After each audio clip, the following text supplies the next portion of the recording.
pontos de ônibus lotados em São Paulo. Senadores apontam contradições em depoimento do ex-ministro Pazuello à CPI da Covid.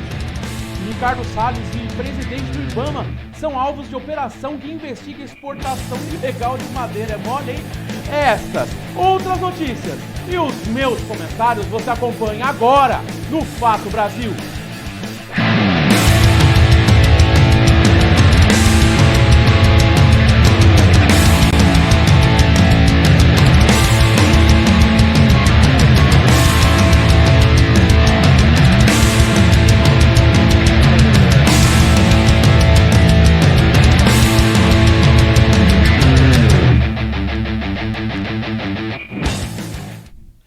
Estamos começando mais um Fato Brasil aqui na WTV. Muito obrigado pelo carinho da sua audiência, pela sua paciência. Eu peço mil desculpas por todas essas 2 semanas que a gente ficou sem fazer o programa. Eu tive alguns problemas em termos de saúde e por conta disso eu não pude estar fazendo o programa, tá bom? Mas estou de volta aqui, se Deus quiser. Essa fase passou e a gente vai pra frente aqui, porque esse país não é brincadeira.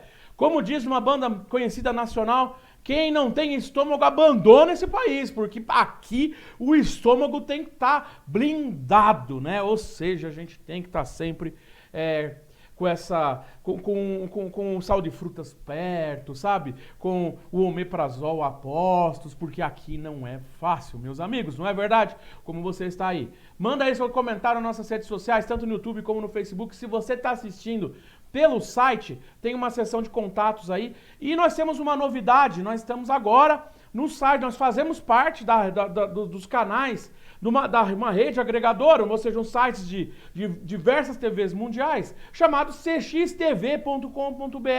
Lá tem mais de 1.700 canais para você curtir e a WTV Brasil é um desses canais. Acesse lá que você vai gostar, você pode fazer o seu cadastro pelo seu Facebook ou pelo seu e-mail.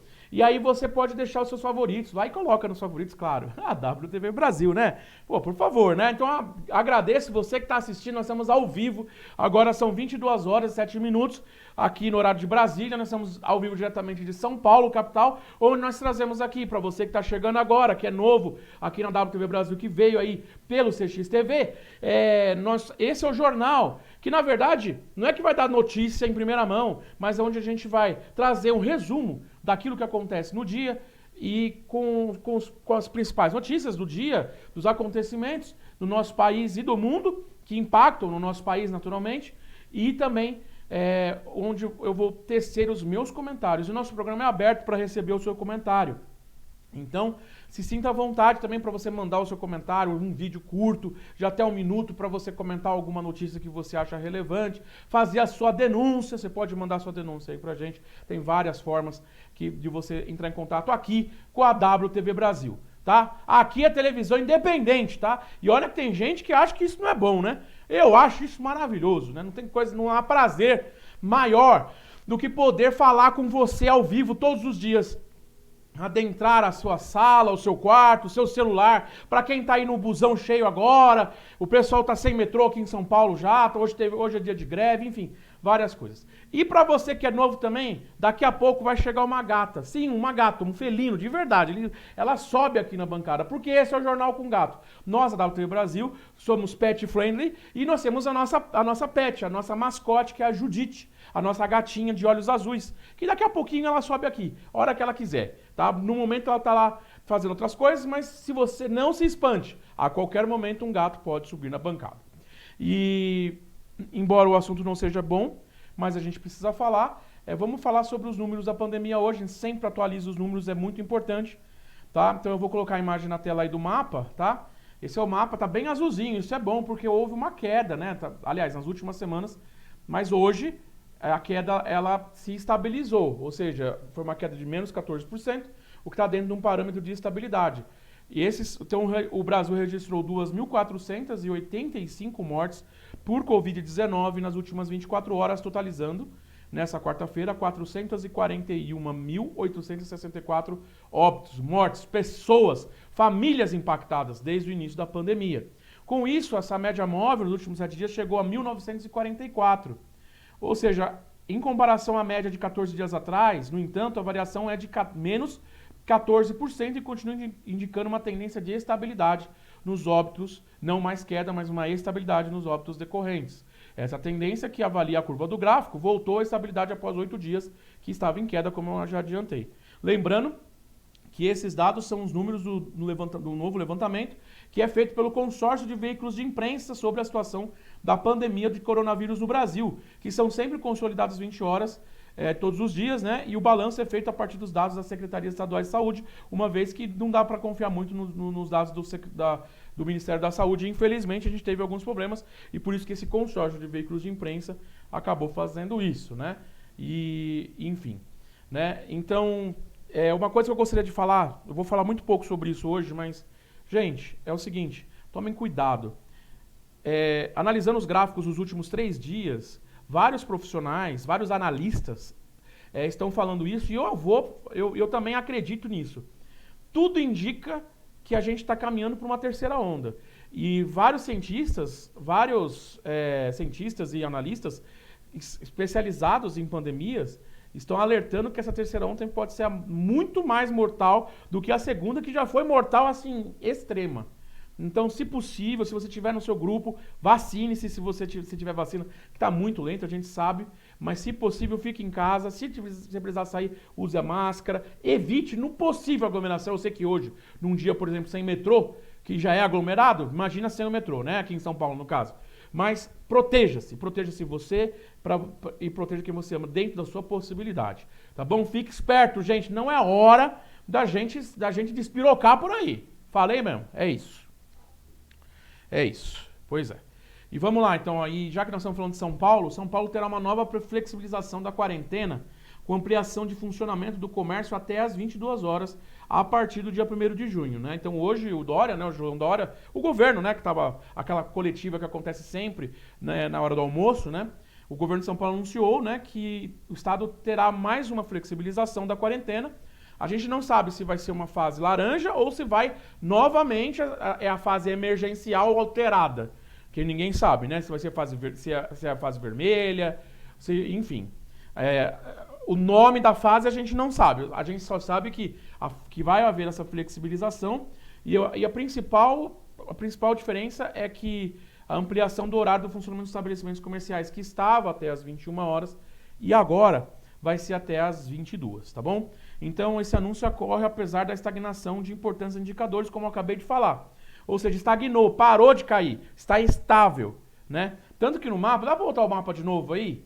Vamos tentar colocar o mapa aí, pessoal? Isso aí, ó. O mapa, São Paulo, por exemplo, ó, tá amarelo. Isso quer dizer estabilidade, ou seja, que os números, eles ainda estão em queda, eles não estão em queda maior do que 15% como estavam até 2 dias atrás, né? E nem subiram para mais de 15%. Então, entre mais 15 e menos 15, é uma área chamada estabilidade, né? E isso é perigoso, porque, na verdade, os números caíram devido aos impactos das campanhas de isolamento que aconteceram no mês passado. E, claro, isso deu resultado. Só que vários analistas e vários especialistas, cientistas, estão dizendo que essas reaberturas e flexibilizações estão acontecendo rápido demais. E é por isso que tudo indica uma tendência de uma terceira onda.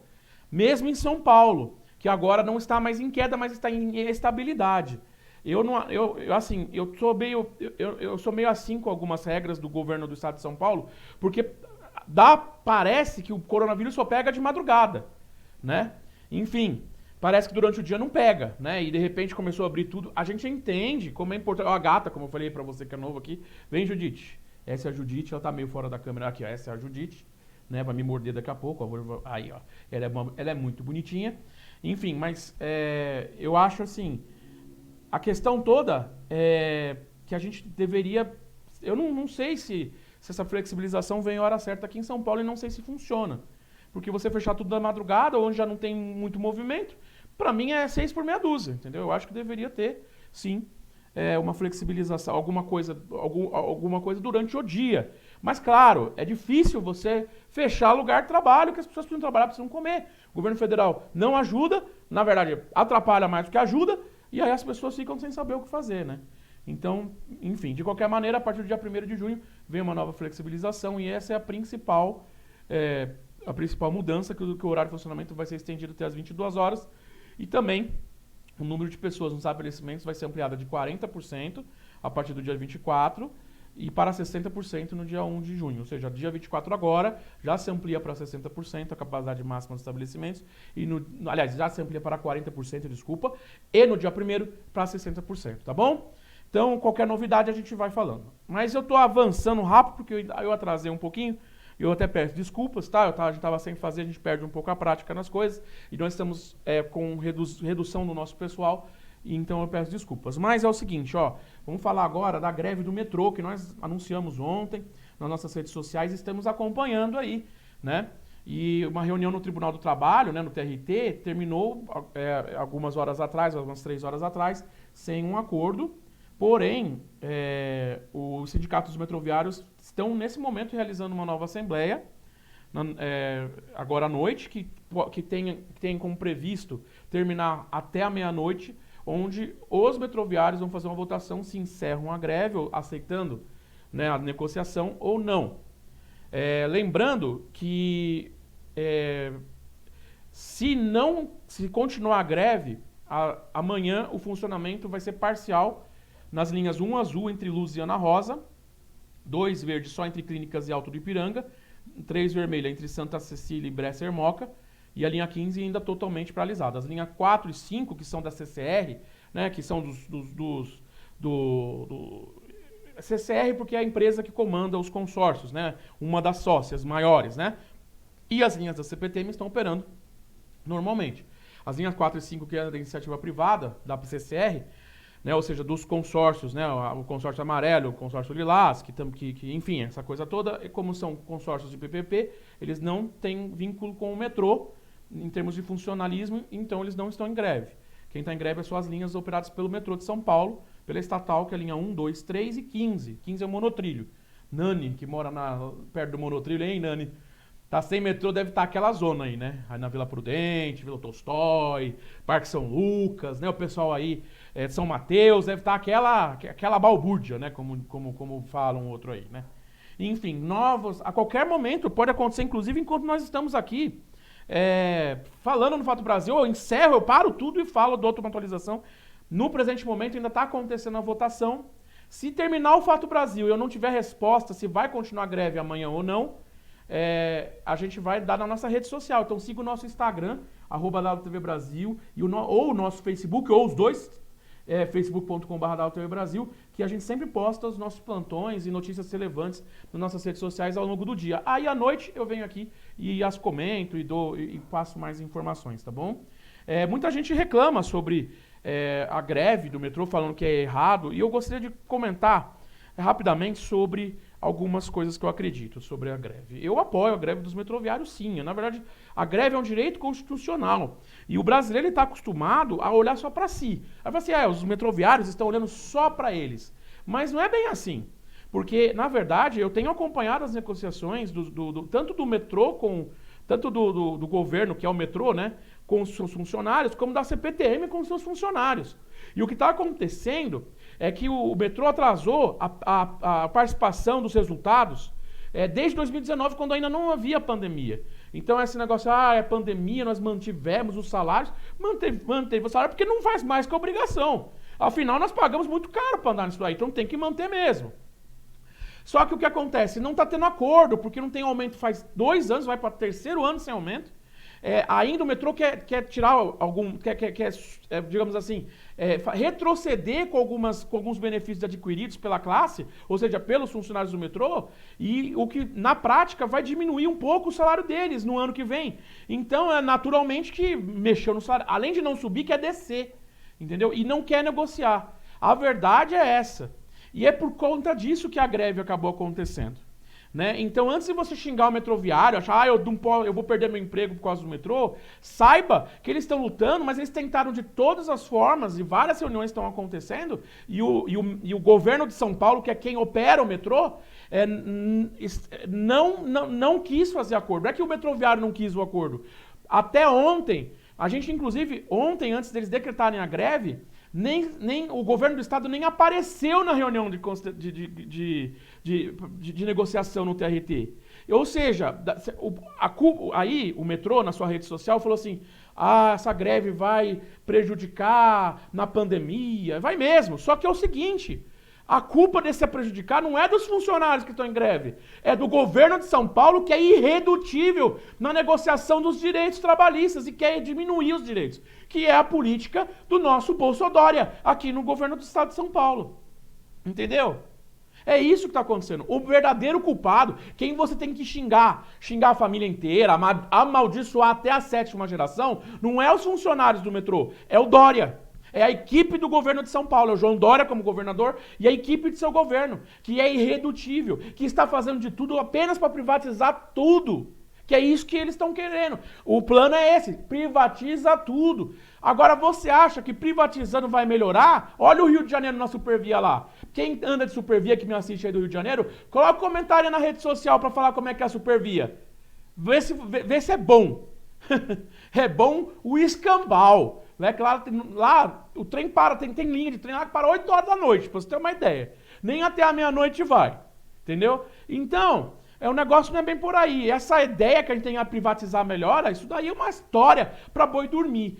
O fato, sim, a empresa pública tem problemas, como a empresa privada. O problema do Brasil não é isso. O problema é o jeitinho brasileiro e a corrupção imposta nessa cultura do jeitinho que nós temos. Esse é o grave problema no nosso país. Não é bem a empresa ser pública ou ser privada, tá bom? Nada contra a empresa privada. Mas eu digo que privatizar e manter a mesma política não vai adiantar nada, tá bom? Enfim, pensa bem. Só que, aí vamos lá para o outro lado. Também preciso defender o lado do trabalhador aqui. Que o trabalhador foi avisado. Aliás, tem gente que foi dormir para trabalhar e acordou sabendo que estava de greve. Pô, a comunicação da greve poderia ter sido feita. Essa assembleia poderia ter sido feita antes. Essa reunião de conciliação do TRT poderia ser feita de manhã, para no final da tarde a gente já saber se já ia estar em greve, não que as pessoas, os trabalhadores, poderiam se organizar melhor. Outra coisa, eu sempre defendo isso aqui, por que de vez de travar o transporte, os metroviários não colocam 100% de transporte andando e abrem as catracas para as pessoas? Assim ninguém se prejudica do povo, porque não é culpa do povo que o metroviário está recebendo pouco, é culpa do governo. Então você poderia ter outros, mas não. Se o metroviário se atreve a abrir catraca, vai vir a polícia militar descer a porrada em todo mundo. Porque o governo é o seguinte, ele prefere que você, que vai trabalhar de metrô, fique sem o metrô do que você entrar de graça no metrô, viu? Meus amigos. O metrô é nosso até a página 2. Esta é que é a verdade. Fica minhas considerações e a qualquer momento com o Judite aqui, eu atualizo as notícias, se a gente receber as notícias aí, ou então nas nossas redes sociais e durante a nossa programação, tá bom? E agora vamos falar de CPI da Covid? Vamos falar, Judite? Vamos falar aqui de CPI da Covid, tá bom? Então, o Pazuello hoje foi dar o seu depoimento na CPI, não terminou, porque foi muito grande, teve que fazer aquela pausa para poder ter a sessão na casa e não voltou porque ele falou que o pé ficou inchado. Vou dizer o que está inchado aqui. Mas enfim, e nós temos um videozinho com um resumo de tudo que aconteceu na CPI hoje. Vamos ver? Vamos assistir, Judite? Vamos assistir? Então vamos lá. Roda o VT. O ex-ministro Eduardo Pazuello chegou ao Senado acompanhado por um advogado e 2 assessores e entrou na sala da CPI com o senador Flávio Bolsonaro. Convocado como testemunha, Pazuello depôs respaldado por um habeas corpus concedido pelo STF, garantindo a ele o direito de não responder perguntas que pudessem incriminá-lo. Mas ele disse que ia responder a todos os questionamentos. Perguntado se tinha qualificação para exercer o cargo, respondeu que sim.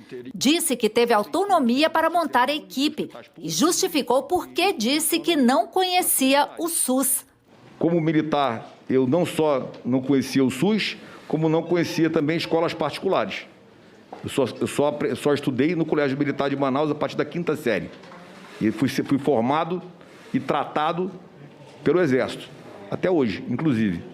Então, o meu conhecimento de SUS não poderia ser profundo. Pazuello disse que Bolsonaro nunca deu ordem para que ele mudasse as posições relacionadas ao combate à pandemia e negou saber de aconselhamento paralelo ao presidente. Em nenhum momento o presidente da República me desautorizou ou me orientou a fazer qualquer coisa diferente do que eu estava fazendo. As ações foram todas minhas nesse aspecto. O presidente determinou que o Ministério da Saúde se abstivesse de promovê-las em algum momento? Em momento algum. Ele foi questionado sobre a demora do Brasil em assinar contrato para a compra de vacinas da Pfizer. Pazuello citou as cláusulas, segundo ele, assustadoras, apresentadas na primeira proposta. Nós estamos falando de ativos brasileiros no exterior,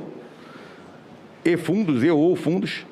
Nós estamos falando de isenção completa da responsabilidade por efeitos colaterais e transferência do fórum para julgamento das ações para Nova York. Estamos falando de pagamento adiantado. Estamos falando de assinatura do presidente da República em contrato, coisa que não existe na nossa legislação. Mas negou que o Ministério tenha demorado a responder à empresa. Como disse a CPI, o ex-secretário de Comunicação, Fábio Weingarten, e o representante da farmacêutica. Por que Vossa Excelência não respondeu às 7 propostas feitas pela Pfizer ao longo dos 6 meses? Foram respondidas em negociação intensa e direta com dezenas de documentação e reuniões. Então a Pfizer está mentindo. Vossa Excelência respondeu. Vossa Excelência respondeu, é isso? Eu só respondo por mim, senador. O clima ficou tenso. Por que Vossa Excelência não tomou o comando e o protagonismo dessa negociação com a Pfizer? Pela simples razão que eu sou o dirigente máximo, sou o decisor, eu não posso negociar com a empresa. Quem negocia com a empresa é o nível administrativo, não o ministro. Se o ministro jamais deve receber uma empresa, o senhor deveria saber disso. Eu estou dizendo ao senhor, o senhor não comandou. Não comandou. Por favor. Não comandou. Fernando. Por favor. Eu retiro. O senhor nos traz uma informação totalmente diferente daquilo que a Pfizer falou. Não, só um minutinho. Totalmente diferente do que a Pfizer falou e totalmente diferente do que o Fábio Weingarten falou aqui. Por isso que era importante a gente ter acesso a esses documentos. Sobre o episódio em que teria anunciado a compra de 46 milhões de doses de Coronavac e sido desautorizado depois pelo presidente Bolsonaro, ele disse que não houve ordem para não comprar. Nunca foi dada esta ordem, senador. Publicamente foi postada. Nunca foi dada postagem em lives. Vou explicar para o senhor. Uma postagem na internet não é uma ordem. Sobre a decisão de comprar apenas 10% das doses oferecidas pelo consórcio COVAX Facility, ele disse que não havia nenhuma data, cronograma, nem garantia de entrega. E o Ministério preferiu não apostar tantos recursos porque, no momento, o risco era grande. Questionado sobre a crise de saúde em Manaus, ele disse que foi montada a maior operação logística da história para resolver a situação e que o governo agiu assim que soube do problema. É preciso compreender a missão do Ministério. A missão do Ministério, programa, coloca recurso e essa é a lógica. A execução plena é do Estado e do município. Isso não há essa discussão.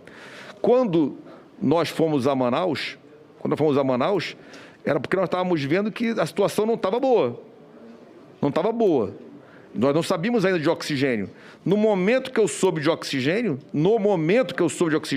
eu já comecei a agir. Imediatamente. E coloco dessa forma porque foi exatamente o que aconteceu. Ele foi perguntado também sobre as orientações do Ministério da Saúde relacionadas ao uso da cloroquina. Justificou que vários países têm protocolos para uso do medicamento contra a Covid-19 e que o Ministério da Saúde fez a nota técnica seguindo uma nota do Conselho Federal de Medicina. O Conselho Federal de Medicina fez uma publicação clara, dando autonomia aos médicos utilizar tais medicamentos, inclusive a hidroxicloroquina, cloroquina, de forma off-label. E nós, seguindo o conselho, colocamos da seguinte forma, 2 pontos. Médico, se você resolver prescrever os seguintes medicamentos que estão hoje público e notório sendo usados off-label, atenção para dosagem de segurança. Médico, se você decidir prescrever os seguintes medicamentos que estão sendo usados. Atenção para a dosagem da segurança. E, atenção, não usem na fase final. A gente vai continuar acompanhando. Esse foi um resumão de tudo que aconteceu hoje. Os senadores falando que ele mentiu, falou inverdades e muitas coisas a gente viu que era. Mas a gente vai continuar acompanhando porque esse depoimento do Pazuello continua amanhã. Então amanhã no Fato Brasil a gente vai trazer o resumo do dia da manhã e a gente sempre vai trazer essa equipe, você vai trazer o resumo para você e comentar a CPI até a sua conclusão, é o nosso trabalho. E agradecer aí o pessoal da TV Senado, uma galera ponta firme que faz um trabalho excepcional. Eu já trabalhei em TV, numa TV Câmara, em Osasco, eu sei como é duro ser funcionário de TV, dentro de Câmara Municipal, dentro do Senado, dentro de órgão público, né? Então, um abraço para vocês, é um trabalho bacana. Mas é o seguinte, para tudo, acabou de acontecer. A greve do metrô terminou, acabou, Judite, acabou a greve no metrô, então pode ficar tranquilo, amanhã tem metrô. A categoria acabou de aceitar a proposta do Tribunal de Trabalho, ele fez uma proposta, foi aceito pela empresa e então, pelo menos acabou, mas marcou uma nova assembleia para 25 de maio a fim de discutir outra mobilização. Não que em 25 de maio vai ser outra greve, mas é porque ainda está em negociação. Essa pré-negociação foi aceita e agora vai ter outra assembleia no dia 25, tá? Que é na terça-feira da semana que vem, tá? Então, após a assembleia realizada nessa noite, a informação é do site Diário dos Trilhos, que tem aquela fanpage muito conhecida no Facebook para quem é de São Paulo, o Diário da CPTM, tá? Então o Diário dos Trilhos está dizendo aqui que depois que a Assembleia foi realizada nessa noite, com 3.262 votos, onde 2.488, ou seja, 75,99% decidiram encerrar a greve diante da proposta apresentada pelo TRT, mas mantendo a categoria mobilizada até dia 25, tá? Entre outras coisas, foi acordado o seguinte, o reajuste salarial do VRVA em 7,79%, o pagamento deferido adicional noturno até janeiro de 2022 de 40%, o pagamento diferencial do adicional de férias, a gratificação por tempo de serviço e o pagamento em 31 de janeiro de 2022 a segunda parcela da PPR, que é o plano de participação de 2019, tá? Plano de participação dos resultados, além do abono salarial e a manutenção de todas as demais cláusulas previstas na sentença normativa, tá bom? Então, a gente vai continuar acompanhando como sempre e sempre te informando. Esta informação também já está nas nossas redes sociais, no Instagram e no Facebook, que eu publiquei enquanto a gente viu o vídeo do Pazuello aí. E vamos só encerrar o programa agora, que é o seguinte, Judite, vem cá, filha, aqui, isso, né, Judite. Enfim, as suas opiniões são muito importantes. Hoje eu não vou conseguir ler a rede social porque nós estamos em cima do horário. Já tenho que encerrar. Mas só para encerrar, eu queria fazer meu comentário final sobre esse acontecimento. O Ricardo Salles, que é o ministro do Meio Ambiente, e o presidente do IBAMA são alvos de operação que investiga uma exportação ilegal de madeira. Olha a que ponto chegamos. Ou seja, o ministro do Meio Ambiente, o Ricardo Salles, e o presidente do Instituto Brasileiro do Meio Ambiente de Recursos Naturais Renováveis, o IBAMA, Eduardo Bink, são alvos de uma operação, foram alvos, né, nessa quarta-feira, que investiga a exportação ilegal de madeira para os Estados Unidos e Europa. Olha a situação, gente. Judite. A Judite está toda. Fica aqui, filha. Isso. Então, a operação foi autorizada pelo ministro do Supremo Tribunal Federal, Alexandre de Moraes, que também determinou a quebra dos sigilos bancário e fiscal de Salles. O afastamento preventivo de BIM, do comando do IBAMA e de outros 9 agentes públicos que ocupam cargos e funções de confiança nos órgãos para identificar. Meu comentário é o seguinte, olha a que ponto nós chegamos.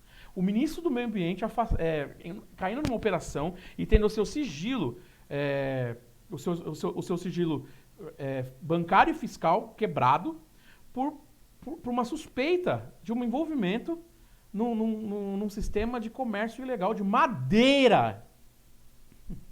O mesmo ministro que tirou diversas verbas do próprio IBAMA e que fiscaliza, por exemplo, a floresta amazônica. Depois do ano passado, que parece que todo mundo já esqueceu, que o Pantanal quase acabou. E tá em seca de novo, viu? Se preparem, viu? Que esse ano tem mais. Vamos até preparar uma vinheta do Pantanal aí antecipada. Porque vem mais. Olha a que ponto nós chegamos. Olha a que ponto. É um absurdo um ministro do meio ambiente estar envolvido, ainda que como suspeita, porque não há prova, ainda não se terminou essa fase de investigação, então a gente não pode afirmar que ele está. Mas só de estar suspeito, um ministro do meio ambiente tinha que zelar pelo meio ambiente. E o cara está suspeito de fazer parte de um esquema de madeira ilegal, de exportação de madeira ilegal. Sabe quando tiver aquele calorão, fogo pegando no Pantanal? Corta a árvore, corta mais. Vai chegar uma hora que a gente vai cortar tanto a árvore que não vai ter mais volta, gente. E aí não é ar-condicionado que vai resolver o problema ambiental, tá bom? Então você que está no seu ar-condicionado aí, aqui a gente tem uma, está desligado porque está frio hoje, mas não adianta. É um absurdo. E não é questão de ser Bolsonaro, não é questão de lado político. É simplesmente um absurdo. E é com essa indignação que eu termino o Fato Brasil de hoje. Obrigado pelo carinho da sua companhia. Amanhã eu estou de volta às 10 horas da noite. Tem reprises aí no site de vários horários. No YouTube fica armazenado para você assistir, reassistir. No Facebook também. Então, muito obrigado pelo carinho da sua audiência, pela sua companhia. E amanhã, com certeza, eu e a Judite estaremos de volta. Tchau, pessoal. Até amanhã.